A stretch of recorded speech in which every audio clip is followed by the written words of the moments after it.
अस्सलाम वालेकुम। Programme social talk में आप सबको वेलकम कहते हैं। नाज़रीन, हम देख रहे हैं कि कई दिनों से हर हफ्ते में 2 से 3 बार हमें पेट्रोलियम मसनूआत की कीमतों में रद्द-ओ-बदल देखने को मिलता रहा। एक बार हमने देखा कि पेट्रोलियम मसनूआत की कीमतों में बड़ा इजाफा किया गया, जिसके बाद पूरे मुल्क में नहीं बल्कि पूरी दुनिया में ही महंगाई की एक नई लहर ने जन्म लिया, जिसके बाद खास तौर पर अंडर डेवलप्ड कंट्रीज के जितने भी नेशनल हैं वो काफी परेशान और हमें परेशान दिखाई दिए। इसके साथ हमने बात की किस तरह से बढ़ती पेट्रोलियम मसनूआत की कीमतों ने मुल्क में एक जो मौइशी बहरान है उसको जन्म दिया। अब हम देख रहे हैं कि पेट्रोलियम मसनूआत की कीमतों में बड़ी कमी कर दी गई और इस बड़ी कमी के बावजूद हम देख रहे हैं तमाम तर जरूरियात जिंदगी की तमाम तर जो अशिया हैं उनकी कीमतों में जो इजाफा किया गया, वो इजाफा तो हुआ और जिस शरह से इजाफा हुआ उस शरह से कमी नहीं होती हमें नजर आ रही। इस मौजू पर बात करने के लिए माहिर माशरत ने हमें ज्वाइन किया है कॉल बीपर पर। Thank you so much sir for your time. Suhail Lashari साहब, क्या कहना चाहेंगे पेट्रोलियम मसनूआत की कीमतों में जो हमें कमी देखने को मिल रही है, इससे आपको लगता है कि मुआशरे में, हमारी सोसाइटी में, हमारे मुल्क में कोई इस्तेकाम आएगा? बिस्मिल्लाहिर्रहमानिर्रहीम। देखिए, इस्तेकाम तो आना चाहिए, इनके काफी सब्सटैंशियल कमी की गई है। गो इससे ज्यादा भी की जा सकती है और मुझे उम्मीद है कि आइंदा आने वाले हफ्ते डेढ़ में ये मजीद कम होगा और कोशिश तो यही होगी कि जो प्री वॉर के था रेट उसी पे चला जाए या उससे भी नीचे चला जाए। तो देखिए, इस वॉर में और जब स्टेट ऑफ हॉर्मुज़ बंद हुआ तो ऑब्वियसली चेंजेस आए, मगर अब हम उस दौर से निकल पड़े हैं। उस दौर से निकलने का ये भी है कि इंशाल्लाह ईरान के साथ हमारे बहुत अच्छे तल्लुकात होने हैं। इसके साथ हमारी इंशाल्लाह उनका इंफ्रास्ट्रक्चर जो तबाह हुआ है वॉर में, वो भी, उसमें भी हम पार्टिसिपेट करेंगे इंशाल्लाह। वहाँ हमें, मेरी सजेशन ये है, जो कोई सुन रहा है, कि ईरान के साथ हमारी हुकूमत को ये एक ऐसा मुआहदा करना चाहिए कि वो एक शहर, एक इलाका पाकिस्तानियों को एज ए कंस्ट्रक्शन दे दे कि हम उनके पूरी कंस्ट्रक्शन उस एरिया में बनाएं, ताकि उधर और कोई भी ना हो तो वो हमारा इलाका हो, हम उनको बना के दें, हमारा सीमेंट जाए, हमारी बाकी की मसनूआत जाए, सिरामिक्स है, बाथरूम की फिटिंग्स हैं, ये सारी चीजें हम उनको दें। और इंशाल्लाह मुझे बड़ी उम्मीद है कि पेट्रोलियम से आगे निकल के अभी बहुत बड़ी बात होने वाली है, क्योंकि एलपीजी का गैस की आने की बात है। पेट्रोल अगर ईरान का हमारे पास आ जाता है, जिसमें हम मिक्स करके उस पेट्रोल को दूसरे पेट्रोल के साथ हम इसको मजीद सस्ता कर सकते हैं। तो देखिए, असल बात यह है कि माशरा जो है ना, और जो हमारी सोसाइटी है, that should be a functional society, which means कि अगर वहाँ कीमतें कम हुई हैं तो ये अपने किराए, अपनी दूसरी चीजों को सस्ता करें, अपना सब्जियां सस्ती करें, क्योंकि ऑब्वियसली ट्रांसपोर्टेशन के थ्रू आती थी वो, तो हर चीज को इसका असर होना चाहिए। सिर्फ यही नहीं कि तेल में कमी आ गई, पेट्रोल में कमी आ गई और बाकी के रेट वहीं के वहीं खड़े रहे। ये माशरे ने करना है, ये डंडे के जोर पे नहीं होना। और हर को सोचना चाहिए कि अगर हम मुश्किलात लोगों की कम करनी है तो सिर्फ हुकूमत ने ही नहीं करनी, हमने भी करनी है, हमने एज ए माशरा भी एक रोल अदा करना है। ठीक है, बहुत शुक्रिया। हम ओवरऑल महंगाई की बात करें तो आपको लगता है कि मुल्क में इस्तेकाम आना तो चाहिए, लेकिन क्या आपको लगता है कि आ रहा है? और पाकिस्तानियों का एक बड़ा मसला है महंगाई और बढ़ते बिजली के बिलों के हवाले से, सोलर सिस्टम की कीमतों के हवाले से। क्या अब पेट्रोल की कीमत कम होने से इन तमाम तर चीजों की कीमतों में कमी आएगी? एलपीजी की कीमत में इतना इजाफा हो चुका था। मैं वही तो कर रहा हूँ ना कि जब वैसे ही ये थोड़ी सी एग्रीमेंट जो हुआ है 30 दिन में, 60 दिनों में इन्होंने इसको मुकम्मल करना है, तो जैसे ये डस्ट सेटल करती है तो एलपीजी में भी यहाँ से आएगी। फिर गैस पाइपलाइन जो आपकी रुकी हुई है, उनके क्लॉज नंबर 6 और 7 के तहत जो एग्रीमेंट हुआ है उसमें सैंक्शंस भी खत्म होनी है, और जैसे ही सैंक्शंस खत्म होती हैं तो आपको, हुकूमत को, हमें प्रिपेयर्ड होना चाहिए पहले से ही कि हमने ये प्रोजेक्ट लेके आना है। और मैं समझता हूँ कि ये इस खित्ते में बहुत बड़ा चेंज आने वाला है। कतर भी यहाँ पे इन्वेस्ट करेगा, सऊदी अरेबिया भी यहाँ पे इन्वेस्ट करेगा। आप इंशाल्लाह आने वाले दिनों में देखेंगे कि पाकिस्तान लीड कर रहा होगा साउथ एशिया को, और ये हमारी बहुत बड़ी जीत हुई है जो हमने इनकी सुलह कराई है। इसमें जो हमारा किरदार है सारी हमारी पाकिस्तानी क़यादत का, तो हमें बड़ी खुशी है। और इंशाल्लाह आप देखेंगे कि आने वाले वक्तों में गुर्बत में भी कमी आएगी। जो लो इनकम लोग हैं वो थोड़े से मिडिल इनकम में चले जाएंगे। मगर असल जो बात है वो ये है कि हम मेहनत से काम करना शुरू करें। यकीन कीजिए, हम बैठे बैठे खाना चाहते हैं, हम काम नहीं करना चाहते। तो जब तक आपकी जो डूइंग फोर्स है, करने वाली फोर्स है, वो ये नहीं करती है तो ये नहीं होगा। दूसरी आपने बात की है कि बिजली की महंगाई का ऑल्टरनेट आ गया, वो है सोलर। हर घर में सोलर होना चाहिए, क्योंकि जो रूफ टॉप सोलर है या रूफ टॉप या घरों की जो बिजली है वो 51.6% ऑफ द इंटायर जो आपका बिजली पैदा होती है वो इस्तेमाल करती है। 51.6 अगर ये सारी सोलर पे चली जाती विद द बैटरीज तो ये सारी इन्वेस्टमेंट भी पब्लिक की होगी, अदर प्राइवेट होगी, और पब्लिक का एक पैसा भी नहीं लगेगा। और जब 51.6% बिजली बचेगी तो बिजली सस्ती भी हो जाएगी, बिजली अवेलेबल भी हो जाएगी, और इसमें लोड शेडिंग भी नहीं होगी, और आपको कोई एक अदर डैम भी नहीं बनाना पड़ेगा, कुछ भी नहीं करना पड़ेगा। 51% of the entire electricity will be available due to having solar on the rooftop, क्योंकि रूफटॉप की बिजली जो है वो 51.6% है, और जो हमारी कमर्शियल बिजली इस्तेमाल होती है, इंडस्ट्री में इस्तेमाल होती है, वो 24.6% है। ये बहुत बड़ा फर्क है। ठीक है, बहुत शुक्रिया, thank you so much Sohail Ashari साहब आपके कीमती वक्त का। सोहेल अशारी साहब की अगर हम बात पर गौर करें तो उनका कहना है कि आने वाले कुछ महीनों में वो पाकिस्तान की मईशत को बहुत बेहतर होता देख रहे हैं। इवन कि कतर जैसे ममालिक को भी और मुल्क को भी वो देख रहे हैं कि आने वाले दिनों में कतर जैसा मुल्क भी पाकिस्तान में इन्वेस्टमेंट की तरफ गौर करेगा, और ना सिर्फ गौर करेगा बल्कि इन्वेस्टमेंट की तरफ जाएगा। और ये पाकिस्तानियों के लिए एक खुश आइंद बात है, और मुझे लगता है कि हाँ, आने वाले दिनों में हो सकता है कि पाकिस्तान के जो मुआशी बहरान का सामना करना पड़ रहा है पाकिस्तानी अवाम को, उससे हम उस सिचुएशन से निकल सकें। इसके साथ एक छोटे से ब्रेक की तरफ बढ़ते हैं, मिलते हैं एक शॉर्ट ब्रेक के बाद। Stay with us. Welcome back after the break. नाज़रीन, ब्रेक पर जाने से पहले हम बात कर रहे थे मुल्क में मुआशी बहरान का हल निकल आया। किस तरह से हमने देखा कि इंटरनेशनल अफेयर्स में पाकिस्तान ने एक बड़ा ही मस्बत रोल प्ले किया, और उस हवाले से पाकिस्तानियों को भी रिलीफ मिला। पेट्रोलियम मसनूआत की कीमतों में जो मुसलसल इजाफा होता नजर आ रहा था, किस तरह से एक बड़ी कमी हमें देखने को मिली, और उम्मीद की जा रही है कि आने वाले दिनों में, आने वाले सालों में, आने वाले कुछ महीनों में ये महंगाई का जो एक बढ़ता बहरान था, इसे कंट्रोल किया जा सकेगा। ये पाकिस्तानियों के लिए एक खुश आइंद बात है।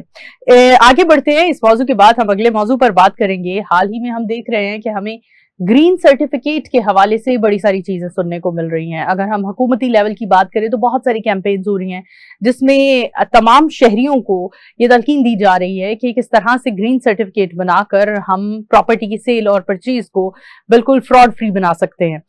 इस हवाले से इस मौजू पर बात करने के लिए हमें कॉल बीपर पर ज्वाइन किया है अनीब जहीर ने, जो कि जर्नलिस्ट भी हैं और इसके साथ साथ प्रॉपर्टी एक्सपर्ट भी हैं।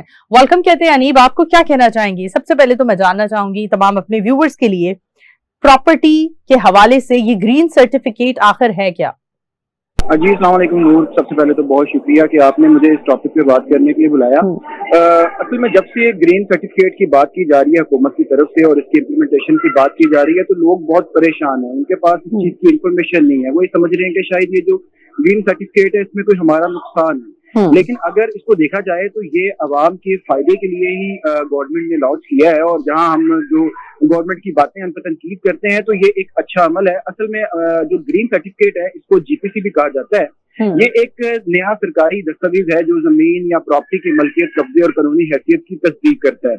और ये पंजाब लैंड रिकॉर्ड अथॉरिटी ने मुतारिफ करवाया है, जिससे जो जाली कागजात का लेन देन होता था, फ्रॉड होता था, जमीन के तनाजात होते थे, वो कम हो जाएंगे। अगर मैं सादा अल्फाज में बात करूं तो पहले जो मलकियत थी उसको साबित करने के लिए एक फर्ज इस्तेमाल होती थी। अब पंजाब हुकूमत ग्रीन सर्टिफिकेट की बात कह रही है। इसमें होगा ये कि जो मलकियत, कब्जा, कानूनी रिकॉर्ड और जो जितनी भी चीजें हैं ये जदीद डिजिटल तस्दीक से शामिल कर दी जाएंगी। इसमें जो प्रॉपर्टी के मामलात में जो फ्रॉड कागजात का लेन देन होता था या एक जमीन को 2-2, 3-3 जगह सेल कर दिया जाता तो उसका पता नहीं चलता था, इन तमाम चीजों के जो अमकानात हैं वो कम हो जाएंगे। हाँ, इससे नुकसान उन लोगों को जरूर होगा कि जो प्रॉपर्टी से पैसे बनाते थे, फ्रॉड करते थे, लेकिन एक आम जो क्लाइंट है उसके लिए इसमें बहुत से बेनिफिट्स हैं और बहुत सी ऐसी चीजें हैं कि जिससे वो आइंदा जो प्रॉपर्टी के मसले हैं उससे बच जाएंगे। होता ये था कि पहले अगर कोई जमीन होती थी और वो ऐसे धोखे से बेच दी जाती थी और उसके जो केसेस थे वो सालों साल लटक जाते थे, क्योंकि केस जैसे शुरू होता था जो दूसरी पार्टी जिसने फ्रॉड किया होता था वो जाके कोर्ट से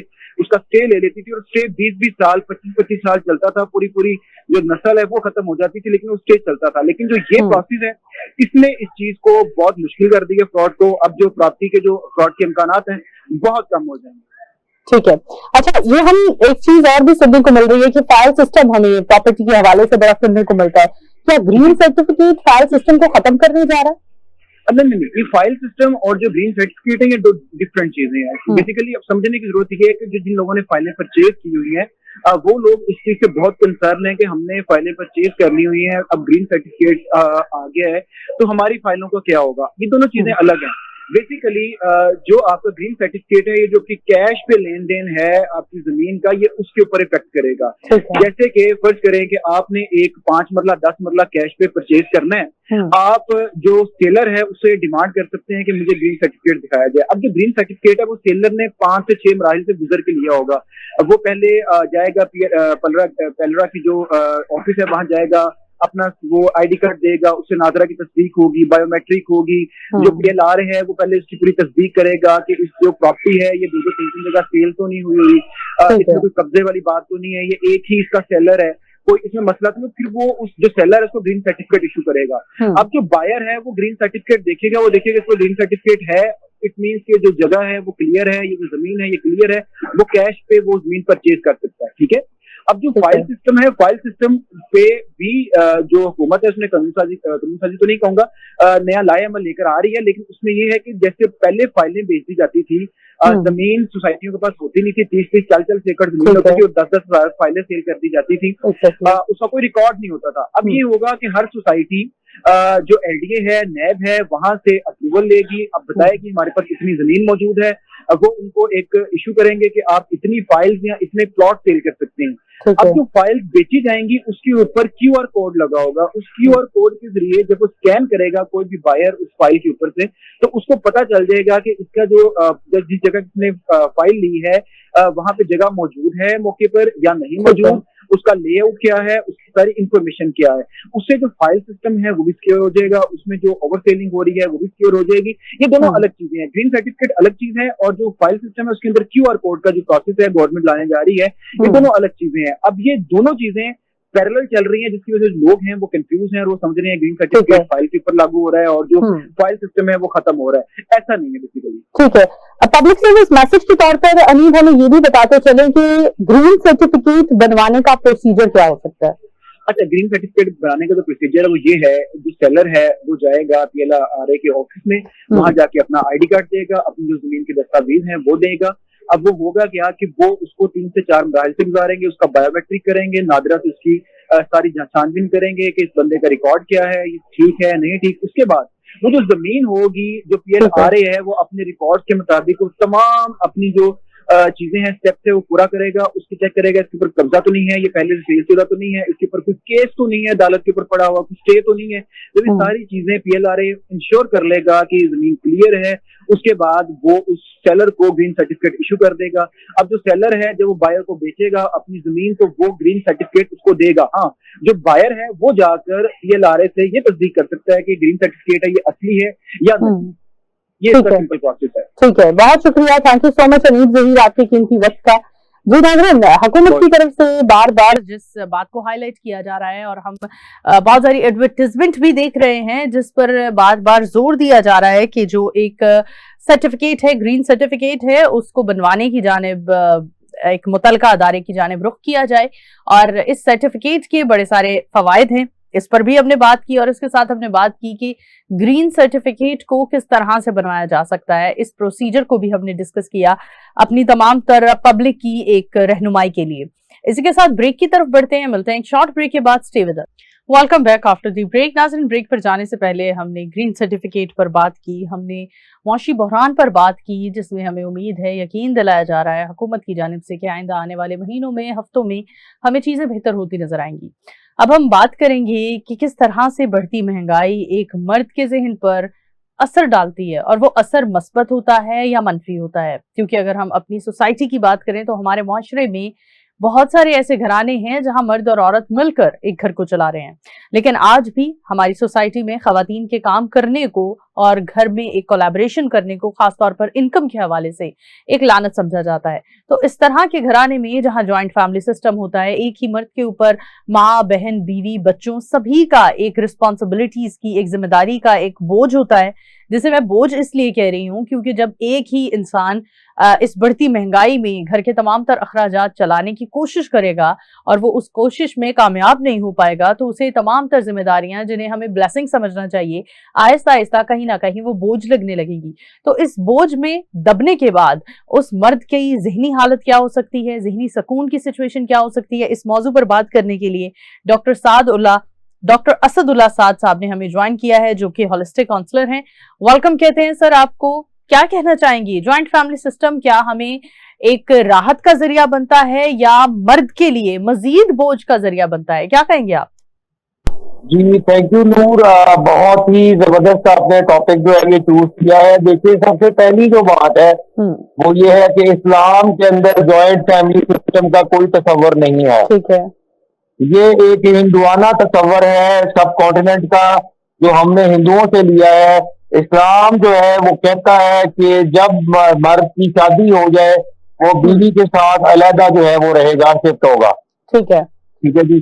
ہمارے ہاں یہ ایموشنل بلیک میلنگ کا ایک بہت زبردست سسٹم ہوتا ہے کہ جس میں جی وہ ماں باپ کے حقوق اور وہ ساری چیزیں جو ہے وہ آ جاتی ہیں, اور اس کے بعد ایک بندہ جو ہے وہ 10 12 15 لوگوں کو سپورٹ کر رہا ہوتا ہے. ٹھیک ہے.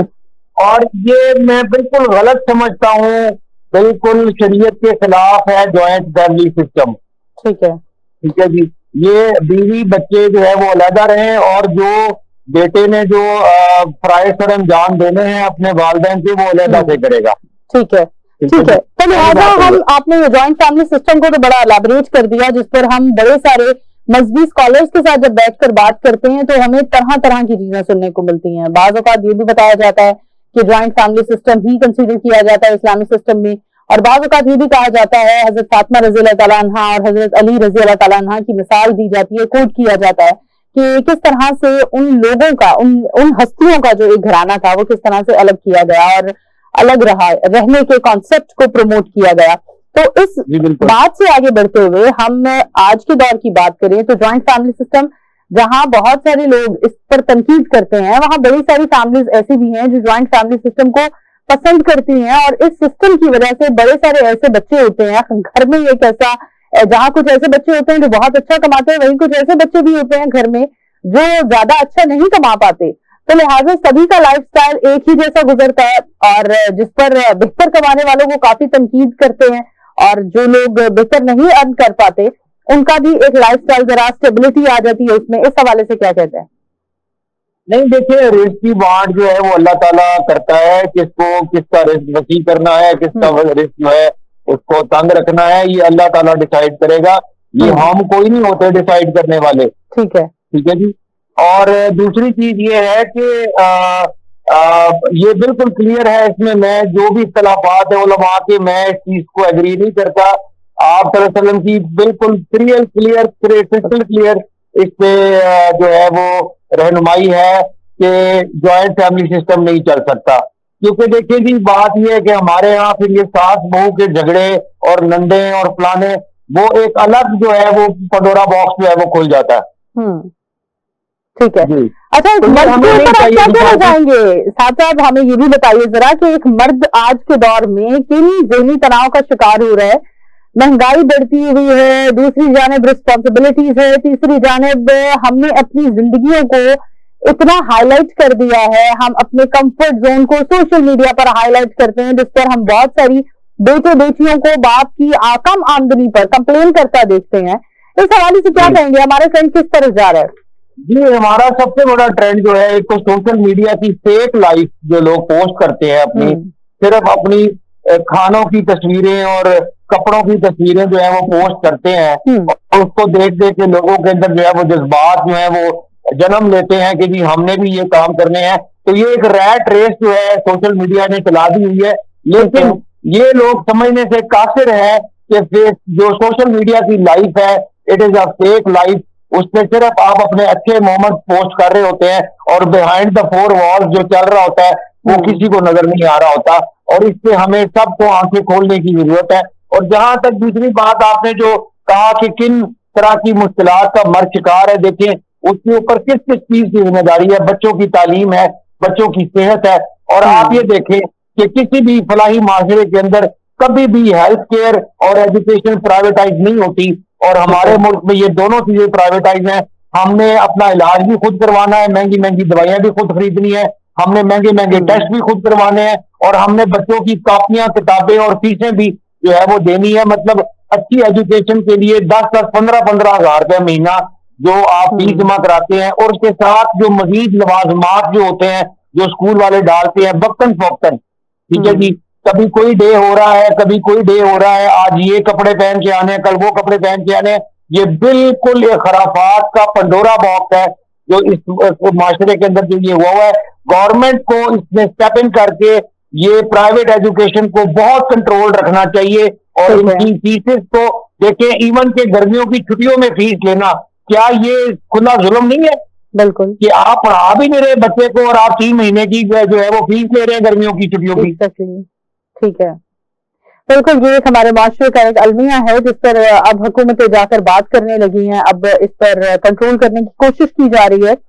اچھا سعد اللہ اسد صاحب, ہم آپ سے یہ بھی جاننا چاہیں گے کہ اس ساری سچویشن میں ہم دیکھتے ہیں جہاں ہم خواتین کے رائٹس کے اوپر, خواتین کی ورک پلیس ہراسمنٹ کے اوپر بہت بات کرتے ہیں, وہاں مرد حضرات کو بھی آج کے دور میں بڑی ساری ہراسمنٹ کا سامنا کرنا پڑتا ہے, بڑے سارے ورک پلیس ہراسمنٹ بھی ہوتی ہے.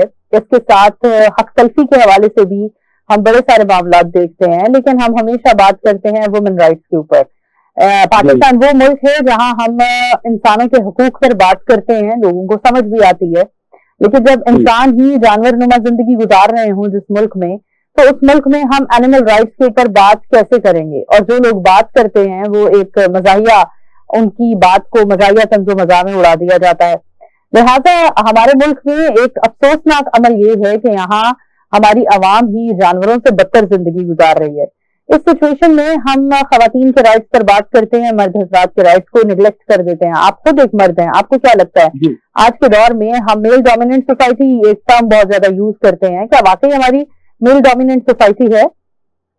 جی دیکھیے, اوور آل تو ہماری میل ڈومیننٹ سوسائٹی ہے, لیکن ایک اور چیز جو معاشرے میں ہو رہی ہے وہ ہے عورت کارڈ کا غلط استعمال. ٹھیک ہے, ٹھیک ہے جی, عورت کارڈ کا بے شک استعمال کیا جانا چاہیے, ضرور کیا جانا چاہیے, لیکن اب یہ بے جا جو ہے غلط استعمال اس کا کیا جا رہا ہے, اور جس کی بیس کے اوپر آپ دیکھ لیں کہ کتنی ساری جو قانون سازی جو ہو رہی ہے تو عورت کو امپاورمنٹ کرنے کے لیے تو ہو رہی ہے, لیکن ہمارے ہاں جینڈر بیلنس ہونا چاہیے, جینڈر بیلنس کے قانون ہونے چاہیے, نہ کہ آپ ایک جینڈر کو پکڑ کے دوسرے جینڈر کا جو ہے آپ اس کا حریف بنا دیں.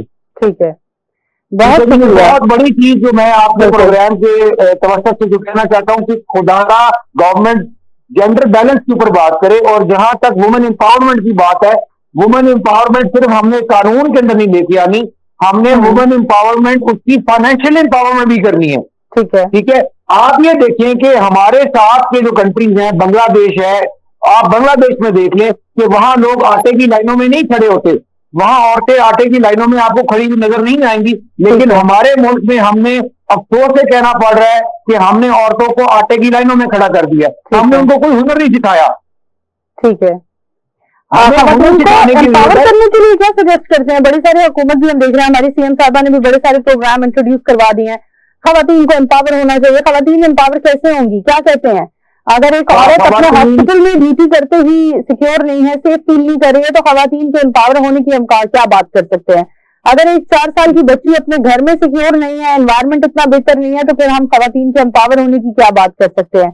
اگر گلی محلے میں کھیلنے والے بچے بچیاں ہمارے ملک کے سیکیور نہیں ہے, ہمارا نظام جو عدلیہ کا نظام ہے یہ ایک بہت بڑا سوالیہ نشان ہے اس کی کارکردگی کے اوپر, کیونکہ جوڈیشل سسٹم کو ہم نے اتنا سلو کر دیا ہے کہ کچھوے کی چال چل رہا ہے ہمارے جوڈیشل سسٹم. جتنے بھی ریپ کیسز ہم سامنے آتے دیکھتے ہیں, ایسڈ وکٹمز کے کیسز ہم سامنے آتے دیکھتے ہیں, ان سب کو رفع دفع کر دیا جاتا ہے. سال 2 مہینے کیس ڈسکس ہوتا ہے, ایک کیس سے دوسرے ایک کیس ایک عدالت میں ختم ہوتا ہے, اس کا فیصلہ آتا ہے, اسے دوسری عدالت میں پاس آؤٹ کر دیا جاتا ہے. پاس آن کرنے کی جو گیم چل رہی ہے, اس سے ہمارے معاشرے میں جو عدل و انصاف کے جو پیمانہ ہے اس کو ہم نے کتنا کمزور کر دیا ہے, کتنا ہم نے اس کو گرا دیا ہے کہ ہم آخر کب جا کر عدل اور انصاف پر ایک ہم اپنا کنٹرول کر سکیں گے, جب ہمارے معاشرے میں ان کیسز کو جلد از جلد سارٹ آؤٹ کیا جائے گا اور انہیں اس طرح کی سزا دی جائے گی کہ آئندہ اس طرح کا کوئی عمل ہمیں سامنے آتا نظر نہ آئے, تبھی ہم خواتین کے امپاور ہونے کی بات کریں گے. ایسے ہم خواتین اور مرد حضرات کو